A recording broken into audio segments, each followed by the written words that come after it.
Hey, Yetis, this is Nick and Jack from the Best One Yet podcast. Now, the last company we worked at, they used Paylocity and everything just worked. It wasn't until launching our own media business, this show, that we realized how rare that is. Because Paylocity is one delicious burrito of operational needs. They roll up HR, finance, and IT seamlessly into one delicious bite. When everything wraps together like that all at once, your workforce, your tech stack, your business, you don't need more tools. You don't even need cilantro. You need one solution. And that is why Paylocity built a single platform to connect HR, finance, and IT with AI-driven insights and automated workflows that simplify the complex and power what's next. Or as we call it, a delicious operational burrito. Yes, we do. Experience a one place for all your HCM needs, besties. So start now at Paylocity.com/one. Paylocity.com/ONE. Business is booming, but you know what really helped? Xero, the accounting platform for small businesses. I used to think unpaid bills were just part of it. Ugh. But batch payments? Wow. Automated accounts payable? Even better. All in one place. That's a big one. And I can keep track from my phone while I get the job done. No bills in sight. What a life. Do right by yourself and your business and search XERO for your free trial. Conditions apply. Blowing ad budget on metrics that look great till the CFO sees them. That's bull spend. And marketers are calling it out in Dashboard Confessions. I remember telling my boss, it'll be good for the brand, when leads were slow. Yeah, it wasn't. Cut the bull spend. LinkedIn lets you target by company, job title, and more. Advertise on LinkedIn. Spend $250 on your first campaign and get a $250 credit. Go to linkedin.com/campaign. Terms and conditions apply.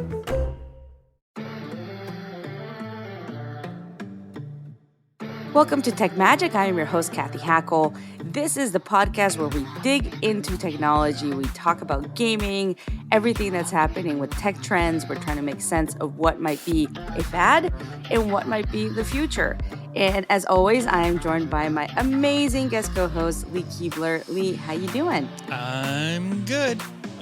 Just, living the dream. Living the dream. I love it. I love it. Digital dream.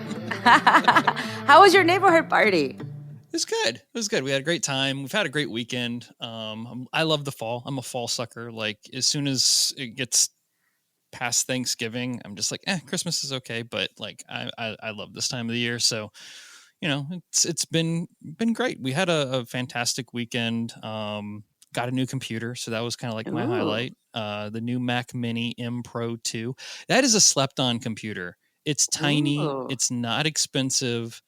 It's like, if you want that pro line Mac in your studio video, whatever you're doing, like that's the one to like kind of go look at. I might need one. So I'm actually starting to, as you know, start to figure out how to develop a little bit for Apple Vision Pro. And that's what I'm doing too. For them. So you're using it. Okay, now I know what to get. I actually contacted Apple and I was like, "Look, this is what's going on. I need to figure out what." And they're like, "No, the M2 Pro is a perfectly fine and will be a good machine for that." So fantastic. Well, that's what I'm getting. And this is not an Apple ad. We're not being paid by Apple to say this. Like literally, this is just chit chat. So that's awesome. Well, I'll tell you about my. Well, today I'm actually quite under the weather. I won't go into detail, but I'm not feeling great. I feel that when you have kids, especially little kids, it's like you're around petri dishes all the time. Okay. Oh my goodness. And if you don't get something, you get something else. So it's been a rough couple of days, but I'm hanging in there. I'm here, we're recording and stuff. But you sound great. I'm sorry. Thank you. I feel like my voice is a little bit deeper, so it's got like more of the sexy tone. But oh well, I don't know. I might not have a voice by the end of the week. We'll see. that podcast tone. Podcast tone, yeah, the broadcast. So I will tell you, the beginning of my week was fantastic. When we recorded the last episode, I was at the I was getting ready for the CFDA Awards. Now break that down. CFDA. What does that mean? Council of Fashion Designers of America. There we go. So, because it could be like Chick-fil-A did something, or or CMA Awards. Someone's like, "You were at the CMA Awards?" I was like, "No, no, I didn't go to the Country Awards. It was more fashion." So, but it was fantastic. Star-studded night. I'll tell you this: like, the biggest names in fashion were there. So, like, Vera Wang was getting honored. Like, Tom Ford was there. Like, Tom Brown. Like, it was just everyone in fashion All the and all this. Toms. All the Toms were there. But also tons of celebrities in amazing, beautiful gowns.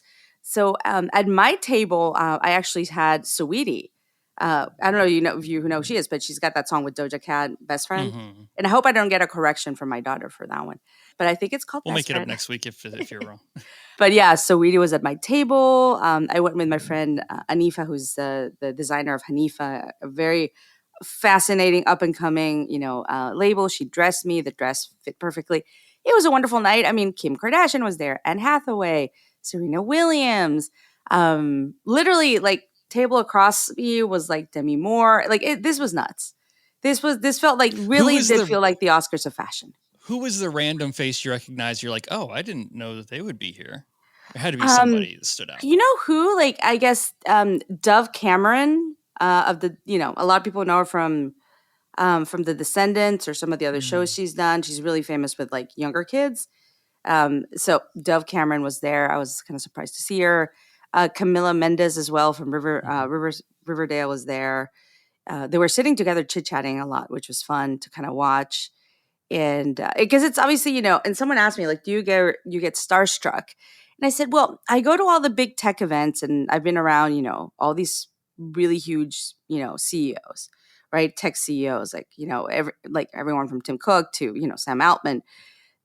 But this is a different type of situation, right? Where I'm probably one of the few tech people in the room. Mm-hmm. And yeah, I do feel like for the fashion industry, there was definitely a lot of talk of sustainability, some talk about innovation. So I think eventually we're going to see more people like us eventually at those events. It's just not yet, right? Not yet. Yeah. So you didn't see no wearable tech or anything? No. Which we didn't expect. No, I did. Yeah, I mean, I had my eye out, but no. But yeah, it was great. I mean, it was nice. You sit down to have a cocktail before the dinner, and it's like, Diane von Furstenberg sitting right next to you. It's like this very weird world of fashion, and it felt, as much as as much work as I do in the fashion world, I still felt like an outsider in some ways because all these people know each other from the fashion space. So it was nice. It was nice that I still had a few connections. But yeah, I was like, wow, we still have a lot of work to do as tech people to really be part of this world. So it was interesting. It was interesting. It's definitely interesting. So yeah, it seems that was an industry. It seems like an industry that's like primed for digital twinning. There's so much happening, and I think we'll get to a little bit of it later on in the show, of like wearables that match real world aesthetics and bringing that to video games and like social gaming platform type things, and collectibles and stuff like that, where you would think that the fashion industry would be leaning a little bit more into that. I mean, we've seen some pretty big brands do that, Gucci being one of the ones that come to mind first, so yeah, they'll catch up. They're going to have to. No, I think it was interesting. I had some interesting conversations. I eventually think there'll be a lot more. And, I've been writing a lot about fashion and the impact with AI and obviously with spatial computing. We're going to get into that. So yeah, definitely talking about a little bit about that and fashion and kind of literally what took over my feed I would say Thursday night up until Friday. Was the release of the Humane AI Pin. I mean, the launch of it, you can't order it yet till the 16th. Some folks get to pre-order on the 14th, like myself. But yeah, because I'm special. No, not really, because I got on the wait list early. But yeah, what are your thoughts? I mean, you had a lot of questions. Why don't you share your thoughts and then I'll share my thoughts. I still have a lot of questions. My opinion has not changed. Now, it doesn't necessarily mean that my opinion's negative. My opinion is speculative. It is full of pessimism because I've been on this train before. Wearables are hard, and a lot of the things that make these wearables difficult, I didn't necessarily see addressed, and I don't think they're going to be addressed until it kind of reveals itself as a real tangible item. Things like battery and how things are powered, I'm very skeptical, and I've seen a couple of already negative reviews that have leaned towards the whole projection system. Mhm. That I just don't see how it works. Like how light works as in physics. Like you have to rewrite physics to do that. So I don't know. My opinion's not changed. And Are you gonna I buy come one or no? You're just gonna no, wait? No. no, I will wait. I will wait. I will be happy to be wrong. I've been wrong. I've made, pessimistic predictions for technology in the past, and I've lost, and I've made some and I've been like, whoo, dodge that one. And I've been behind I've worked on some of this tech in the past that people got really excited about. I was really excited about, and then it just didn't hit right. You can't necessarily bat 100 in this industry at all, especially when it comes to these wearables. But I will say this, I'm always very pessimistic when it comes to any device that demands voice control Interesting. as Yeah. the input. I just don't believe in it. To me, that's not how humans interact with technology. I think we're a very private species. That's interesting because I definitely saw a lot of commentary around that. Like, what if you're, walking on the street, you're going to be talking to this thing the whole time, or at the movies, Yeah. or like a lot of these different. You shouldn't be using your phone at the movies, regardless, right? But Right. if you're in a quiet place, right, and Yeah. and things like that. So I'm of two minds. I'm definitely going to order one, right? I'm one of those people that will get Oh, one. you're the quintessential early adopter for Oh, like 100%. tech. I will. Yeah. I spend my money on all these things, right? So I will definitely get one. I will test it out. I'm interested in seeing the readability of the projection because in the demo, and by the way, that demo video, like I know it was no frills, but like I think it could have been so much. Like they come from Apple. Like I wish they would have done something more exciting. Right. I was excited because I love tech, but I was a little underwhelmed. But maybe that's their strategy, right? It's like they're the thing that comes after the phone in their perspective and stuff. So, but yeah, I'm interested in the readability. I'm interested in the gestures. I'm interested, I was thinking of my parents when I saw this. I said, what would it take for my parents to use this? They would have to learn that if they, they tap once or they tap twice or they tapped on the left or so there's a lot of things there that, that would require the user to change a lot of behaviors. So I'm interested in seeing, I got interviewed by France TV's France 2 for their evening broadcast. And a couple of days ago to talk about the Humane AI Pin. They said, is this the future? Does this replace the mobile phone? And I said, what you're seeing right now is transitional equipment. This is a proposition, an idea of what it could be. Does it mean Totally. this is this is the device that will do it? That remains to be seen, right? That requires a mass market to adopt it. I don't think we've seen enough devices to make this the one. And this isn't against Humane. I'm just thinking about like the history of technology in general. So if we go and we just take what would probably be the closest descendant or ancestor of what we're trying to get to, which would be the mobile phone, the smartphone, and we look at it, remove the old Nokias and the old cell phones and just look at what it is as a micro tablet. We went through Palm Pilots. We went through the Windows CE operating system. We went through the weirdest. There was like 5 years where we just had these weird monochrome, low battery powered gadgets that kind of aligned from different companies. And then like, I think the biggest winner of it all was probably BlackBerry found a way to kind of duct tape these ideas together into something that became the first smartphone. But we went through a lot of weird personal computing gadgets in the late 90s, early 2000s that I think we've erased from our memory. Did you ever watch the documentary General Magic?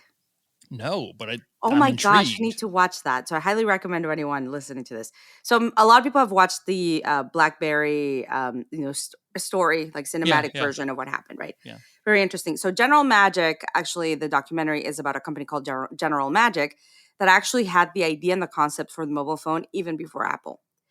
And a lot of the people that worked there went on to work at Apple and create amazing products, but they had this amazing idea. They were just too early. They raised lots of funds. They did a lot of stuff. It was really interesting to watch. I watched it shortly. It came actually shortly after I got laid off from Magic Leap. So there's like this weird sentiment that I had when I watched General Magic.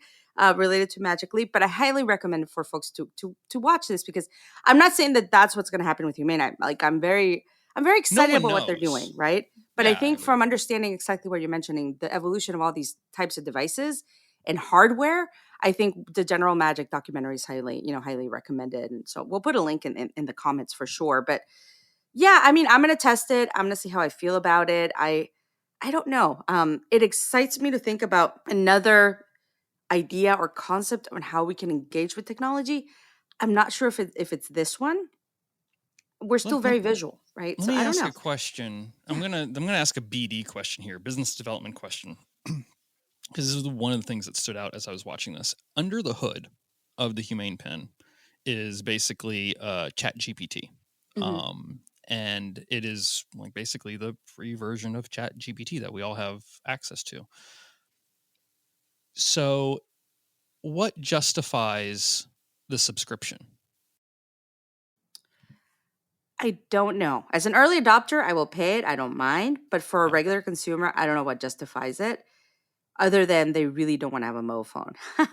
Other than they absolutely hate their mobile phone, or but I have seen a trend though with younger kids. My daughter has a flip phone, Yeah, right? yeah. Which is interesting because There's a lean towards the quote unquote dumb phone that I think is very interesting. Yeah. There's this kind of generational thing with some of them are going for dumb phones. I'm not saying this is a dumb phone. This is just not a phone in the sense of the mobile phone, right? This is a mobile device. So I don't know. I don't know. I think they're gonna have to lean into really interesting partnerships. I mean, they had Tidal. Tidal doesn't have. I mean, has some market share, but they're not massive, right? So okay. They're partnering with T-Mobile, obviously, for for being able to use it on Wi-Fi and on a network. Well, not Wi-Fi, on a network, on the network. So I don't And know. T-Mobile has a history of launching really unique first adopter tech like this. I mean, I think a lot of people forget that T-Mobile was who produced the Sidekick. To me, the Sidekick was the I first had a Sidekick. smartphone. I had a Sidekick. Yeah. That was they did that, and I've always respected them for kind of taking a risk when it comes to new technology in that field. So these are the questions I think should be asked. I don't think we have answers. And I'm curious to see it come together. Well, my evolution there was I had a one of those old phones, but then I eventually, when I got a smartphone, it was a Sidekick. Then I went to a BlackBerry, and I was like, I'm never going to give up my BlackBerry. Oh, and yeah. Then obviously iPhone, and that's where I've stayed the whole time. So that actually, you bring up a good question well, let me ask you this. Humane AI Pin, future or fad? I'm still on the fad side. I mean, it's hard to just say that out loud without seeing it. I don't want to be the wet blanket on it. I'm welcome to be proven wrong. I don't get it yet, and nothing they showed helped me get it more. I'm going to say future. I'm a little bit more bullish on it. We'll see. I don't know if it's the device, but I think it's a way to start in a different idea. I applaud anyone who's trying to make a wearable right now. It's a necessary industry. So wearables future for sure. But I sent you, we were kind of on Slack talking about this a couple of days ago, but there is one thought that has been just hitting me in the back of the head and won't let go. That is, I'm more interested in the idea of devices that do singular things very well. So like a peripheral? Yeah.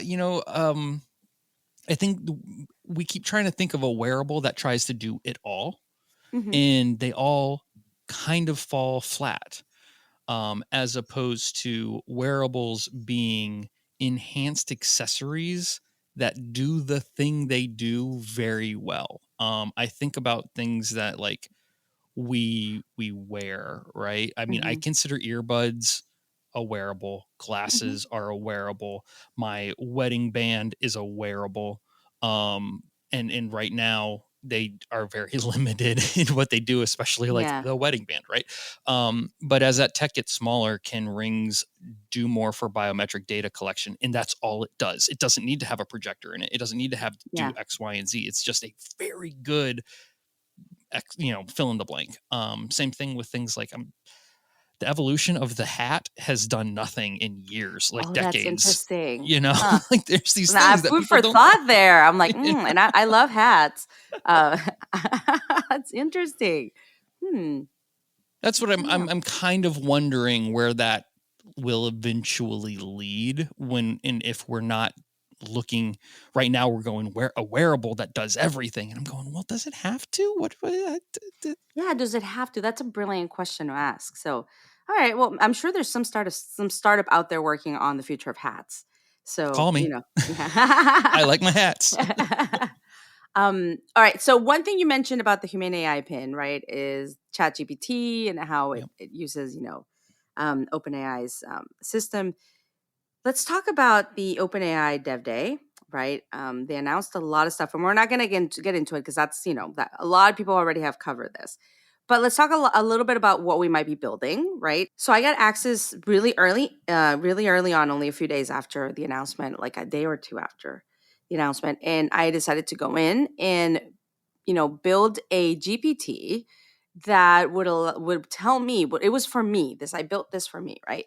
It would use the last 90 days of data on my LinkedIn, on all my posts, on how my posts are doing, engagement, all those sorts of things, and would help me craft, posts that would be really, really good and would tell me when's the ideal time to post. So I created that GPT. I'm still fine tuning and it's not perfect, right? But it's getting better and better. And, and it'll tell me, or if it'll give me a post, I'll be like, what do you rate this? And it'll say 8 of a 10. I'll say, can you make it a 10? Right. So I love being able to use this technology, these GPTs for myself. One of the plans I had this weekend is to get with my kids and build some GPTs for them. I didn't get a chance.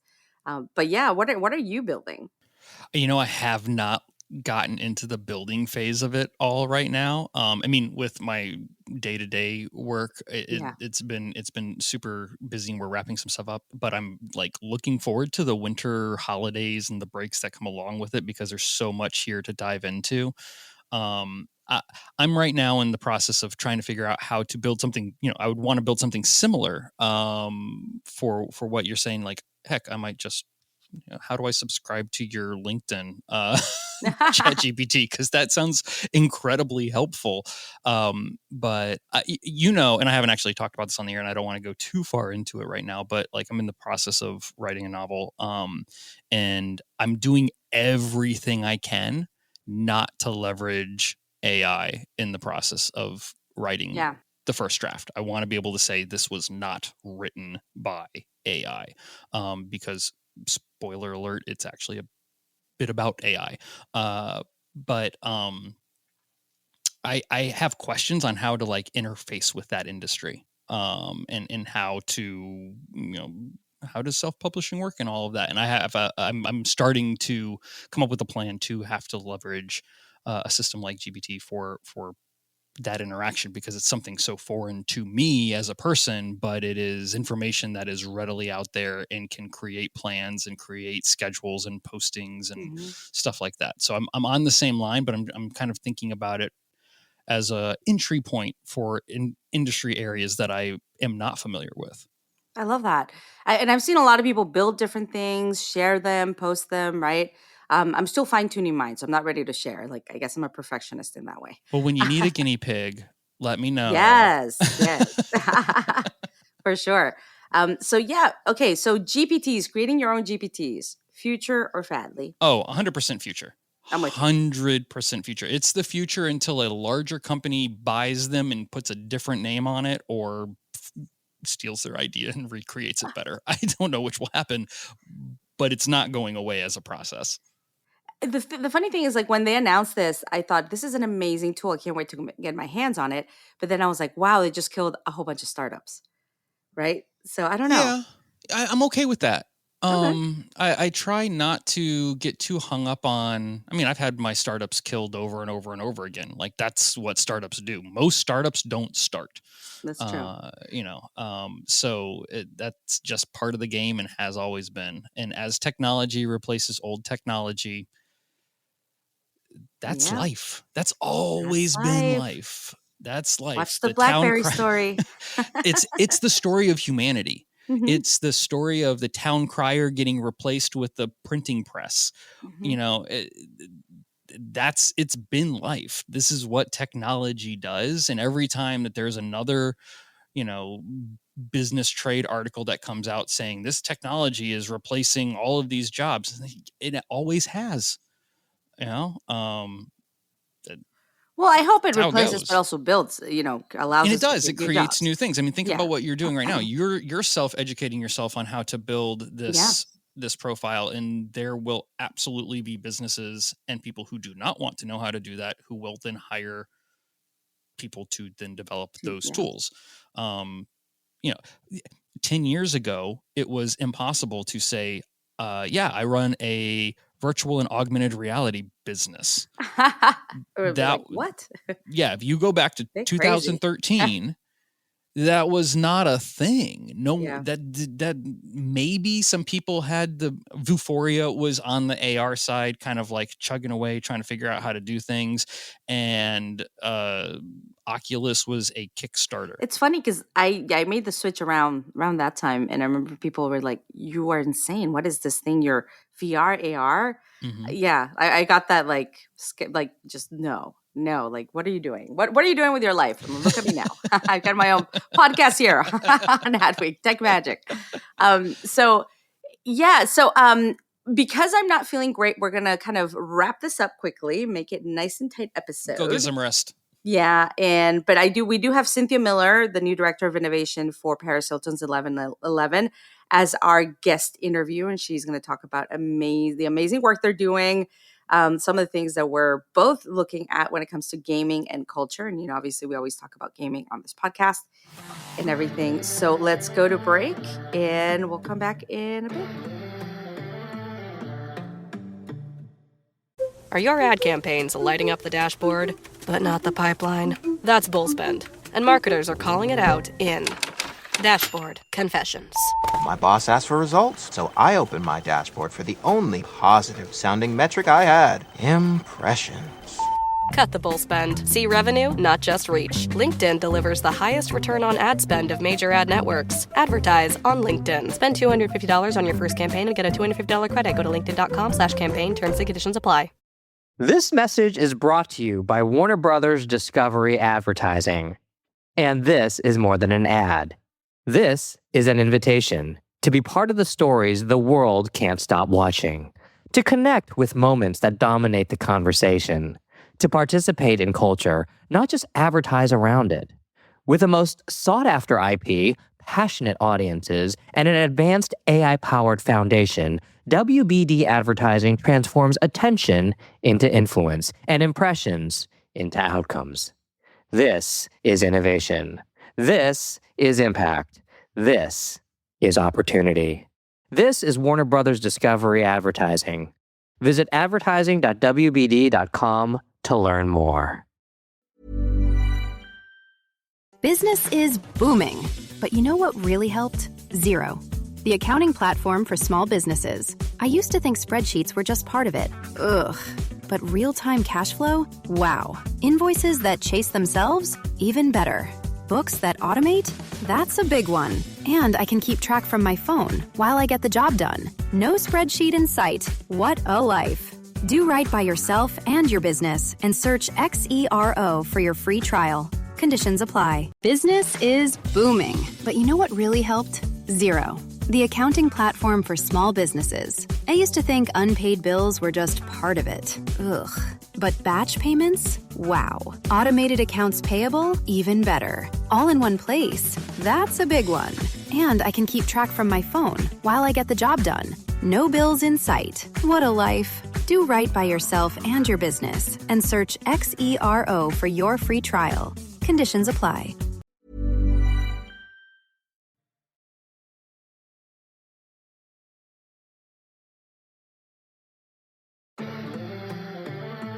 So I have the amazing Cynthia Miller from 1111 Media with me. Cynthia, welcome to the podcast.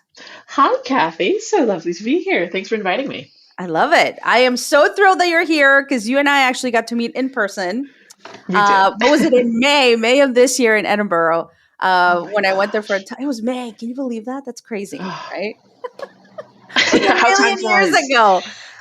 But yeah, I was visiting and I realized that you lived there, and I was just kind of like, oh my gosh, you're one of the most fascinating people I know. I was like, let's meet for coffee, and we had a fantastic time. So Oh, you're so kind. And so, obviously feel exactly the same way. As soon as I saw your message, I was like, hell yes, I'm clearing my morning. I'm getting coffee with Kathy. And that was such a wonderful conversation. I can't believe how fast time flies. So yeah, really excited to be chatting with you and explore all the things that you're up to, and also what 1111 is up to. I know you guys are doing, I mean, ever since we've spoken, you've done so many things. Like I can't even, right? But for folks that, might not have come across you or 1111, a lot of people have, but a lot of people might not. It might be new to them. Tell them a little bit about who you are, and then we'll talk a little bit about what you do at 1111. Great. Okay. So I am the head of innovation for 1111 Media, which is Paris Hilton's next gen global entertainment company. And I'll dive into that in a little bit.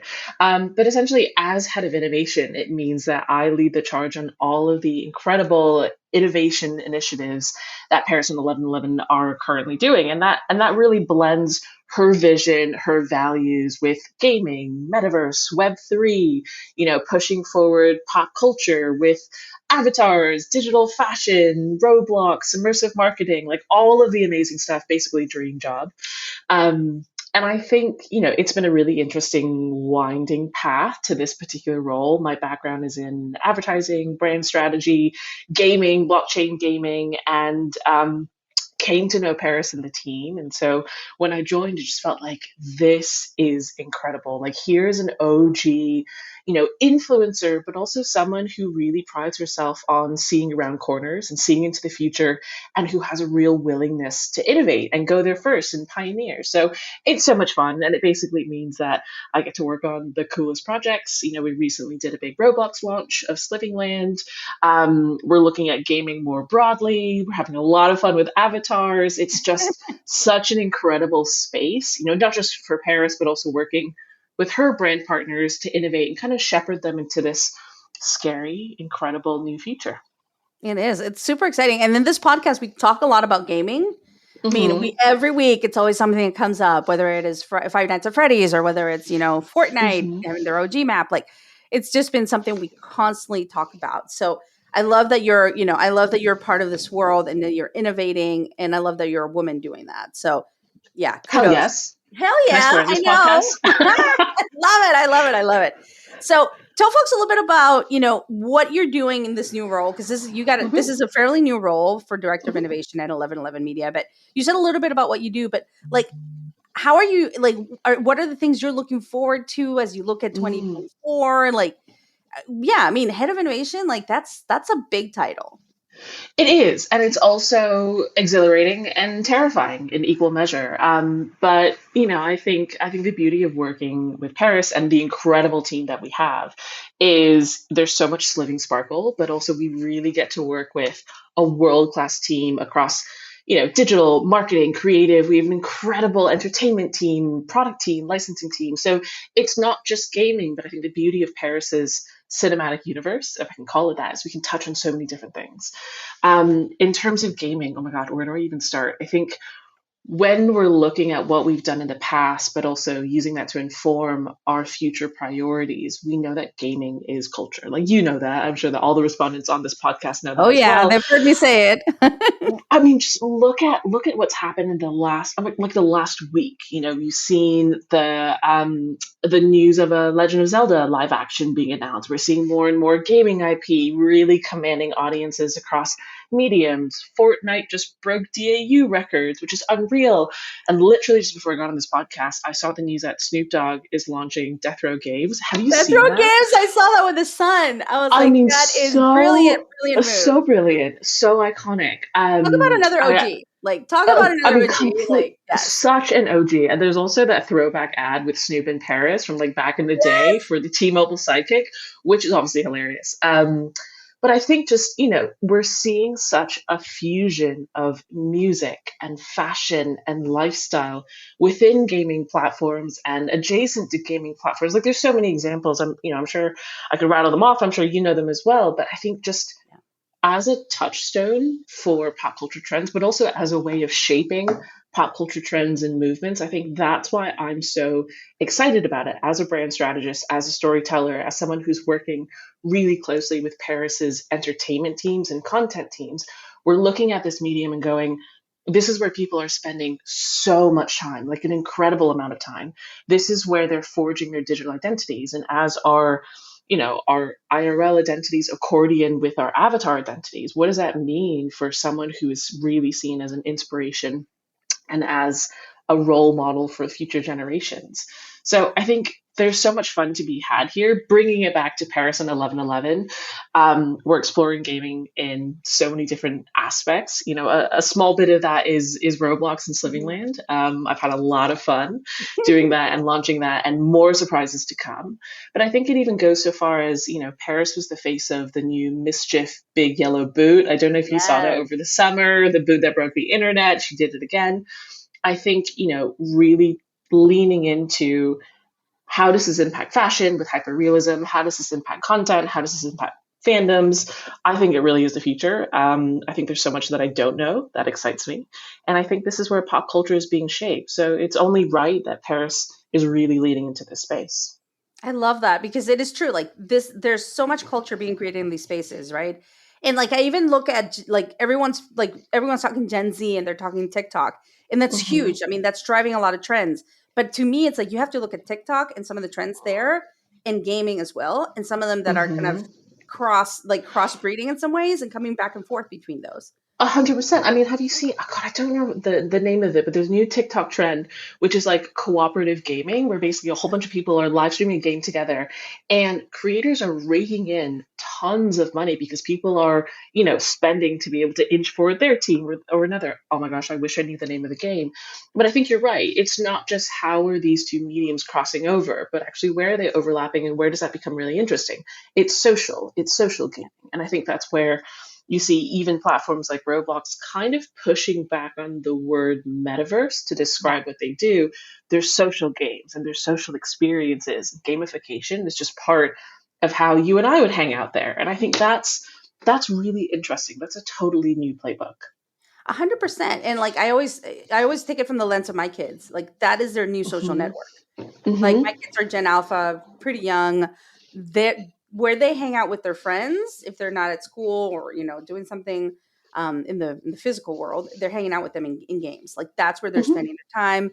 They're having all these experiences. Mine are really young, mine are pretty young, so they're not on social, but that's where they're spending their time. They're in these gaming platforms. So it's crazy. Yeah. It's fascinating. What do you think about Gen Z, Gen Alpha, like what's, generationally, how things are changing in that perspective? Oh my gosh. I think so many things are changing. I think, again, looking at it through the lens of Paris Hilton and 11/11, we recently commissioned a study with UTA, her talent agency, looking at Paris's influence and reach amongst different demographics. And what we were so surprised to find was that she is, her awareness and her recognition is off the charts, through the roof. But really, it's Gen Z who know Paris and love Paris the most. And speaking as an elder millennial who grew up with Paris. Geriatric millennials. Geriatric millennials. I'm like, oh my God. Devastating, like a knife to the heart. As someone who grew up with Paris, I thought it would be millennials who have the most affinity, but it's not. She has this spread across generations.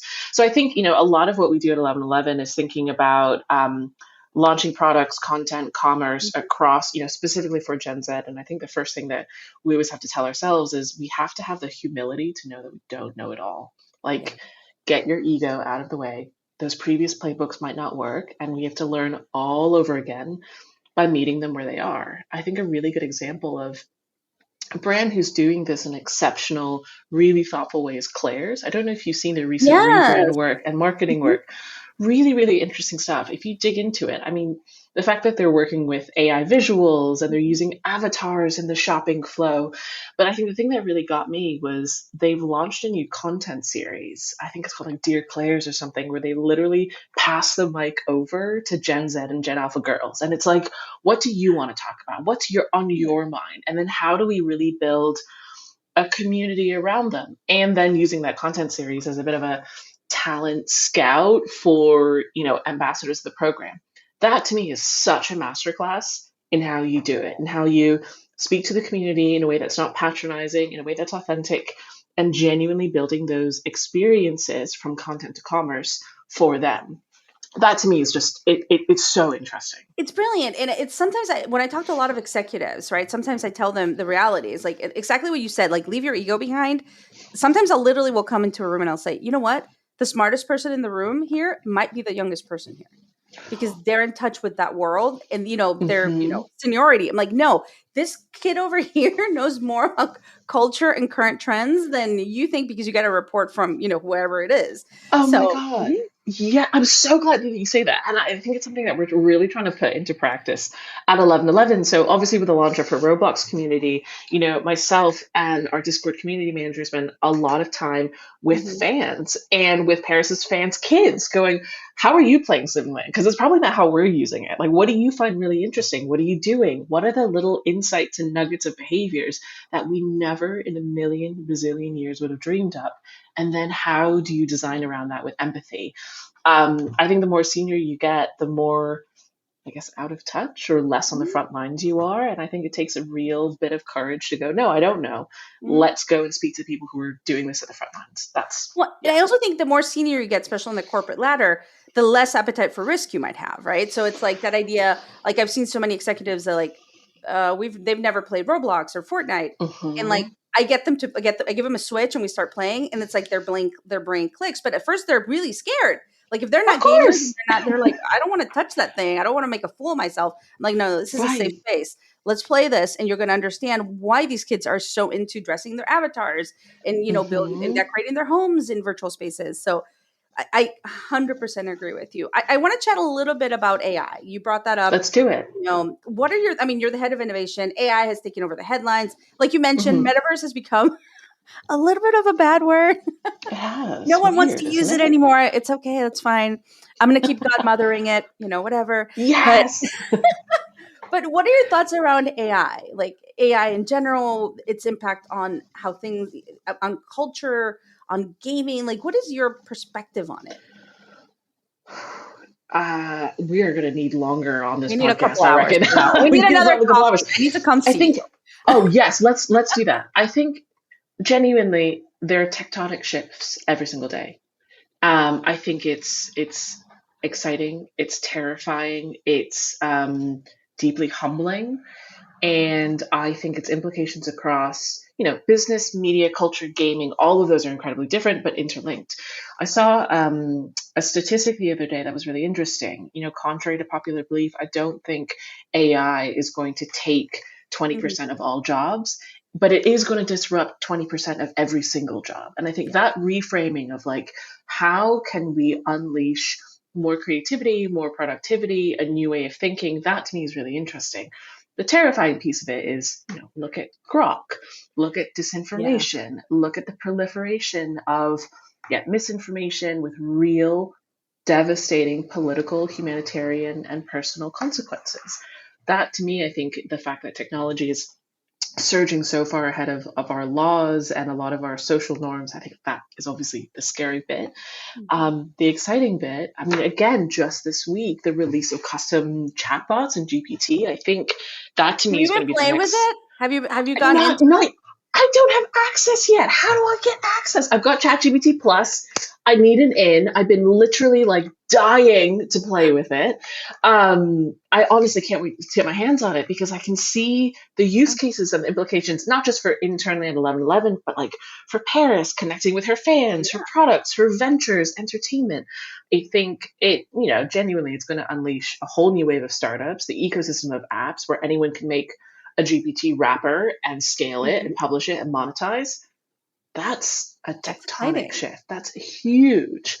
I think the thing that I find most interesting is probably in the realm of entertainment and sort of media specifically. I think, we're seeing movie trailers and whole films being built in runway. The thing that's fascinating to me is, can you imagine, a new piece of IP or incubating IP that's made in these worlds from the start? What would a new show from Paris or whoever, another creator, look like if it was open to fan remixing from the get-go and using those generative tools to create music or to create alternate storylines or choose your own adventure of several series. Imagine if fans were rewarded for shaping that next gen of shows off the products, etc. I think it really is a complete paradigm shift, and I think it's going to reward the IP, the studios, the brands, that marketers that know how to lean into it, and instead, don't retreat into this is an IP nightmare. We're very risk averse. Yeah, don't touch my IP. Right, don't touch my IP. We're going to have to send lawyers after you. I think the creative possibilities are incredible. Again, terrifying, but that ability for creators to speak to fans directly and co-create together. I think Zoe calls it the multiplayer brand. Genius, exactly. Genius.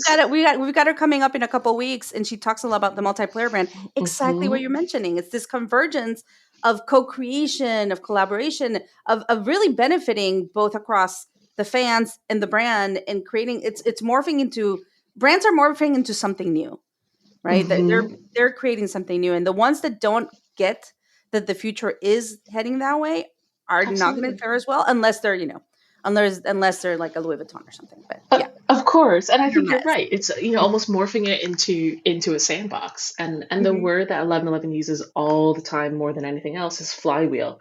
Like, how does Paris think about content driving physical product, driving series, driving community? It's that flywheel, and I think AI makes the feedback loop run so much faster. So the possibility for testing and learning just much more quickly is fascinating. This is so awesome. And before we end, I do want to ask you, like, what are you thinking about? I mean, we're in November, right? What are you starting to think about when you think of 2024? What are you excited about when you look at next year? Are you looking forward to anything? And not predictions. I mean, I'm like, everyone's going to start doing all the prediction shows, right? And it's not like that. It's more like, what are you excited about when you think of next year?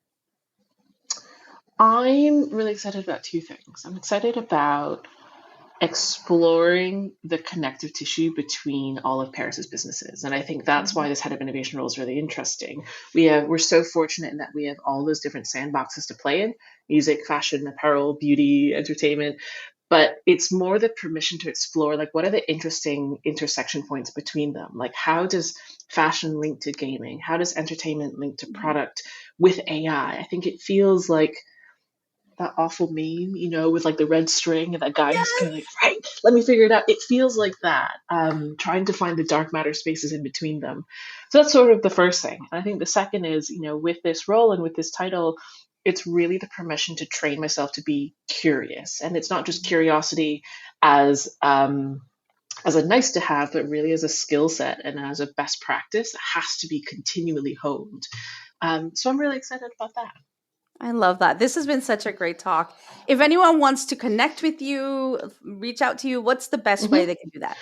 LinkedIn or LinkedIn, Twitter. Come play with me in Slivingland and Roblox. We're always excited to chat to interesting people. And I think specifically with Paris, she's always up for collaborating with incredible forward-thinking brands and innovators and thinkers. So would love to connect with you.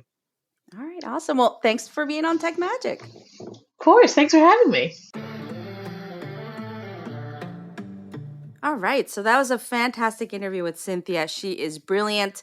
Lee, if I can ever have you and Cynthia in the same room, I would just have a blast. I think we would have fantastic time. We can make that happen. I know, right? So that would be super fun. Yeah. So now we have Lily, our producer, who I don't know how she manages to do this, but she finds some weird stories around tech and, and everything, all the strange stuff that's happening out there. And she always sends us all these stories, and we end up deciding, which one might be the weirdest one. We get all of her stories, and there's one that's always a strange outlier. Yeah, it's like, I'll do this one. So she's going to join us and do Dispatch from the Fringe about, get this, rats and virtual reality. So Lily, take it away. Go ahead, Lee. What? On some level, aren't we all just rats in virtual reality? Some level. Apparently, we're all part of a simulation, according to Elon Musk. So we're all rats in virtual reality. So Lily, take it away. Hey, Kathy and Lee. In this week's Dispatch from the Fringe, I have a story for you about rats in virtual reality. Okay, not exactly. Have you ever wondered if humans are the only species that has imagination or can think outside of the box? Well, researchers in this article from Scientific American have thought the same thing, but about rats. So rats are apparently able to think about locations and objects that are not immediately in front of them. They can create a model of places they've been, like a GPS map in their brain. So to figure out if this was true, scientists outfitted rats with a brain-machine interface and then placed the rats on a spherical treadmill that was surrounded by tiny screens. And then they used a projector to broadcast a virtual reality type environment on the screens to create the illusion that rats were moving through space as they ran on the treadmill. And honestly, which one of us wouldn't want a spherical treadmill to run around in virtual reality? So from this, they found that rats were able to predict and determine where they were going in VR. But some scientists who read the study had questions about this. So do rats have imagination? Or did the researchers happen to tap into the subconscious predictive code inside the animal's hippocampus? Only more research will find out. Thanks for tuning in from this week's Dispatch from the Fringe. Okay, Lee, what do you think? I mean, I guess we're all rats in virtual reality, but wow. Yeah, we've been experimenting on rodents for so long. Nothing surprises me if you really take a thought of it. But poor rodents. Poor I do feel bad for them. Yeah. Someone's got to do it. I don't know. Oh yeah, poor mice. Anyway, yeah, just count on us to bring some craziness to the podcast. Like I always say, come for the tech, stay for the magic, and maybe the weirdness. It's my favorite segment, to be totally honest. It's always something I've never thought about and makes me question everything. Everything, right? So rats in VR. Anyway, Lee, so thanks for joining me this week. It's been awesome having you, and we'll keep having you for a couple more episodes, maybe more. We'll see what happens, right? I'm here. Awesome. So I want to thank everyone for listening to Tech Magic. Come for the tech, stay for the magic. We are thrilled that everyone has been giving us new reviews, that people have been recommending the podcast. We're starting to look great on the charts. Great feedback. We're hearing from a lot of potential sponsors. So I just want to say thank you to all our listeners for sharing the podcast and reviewing it, and for the amazing sponsors that are starting to come in. This is so fantastic. So anyway, thank you so much to Adweek. Thanks for everyone for listening. So subscribe, leave us a review, and we'll be back here next week for some tech magic.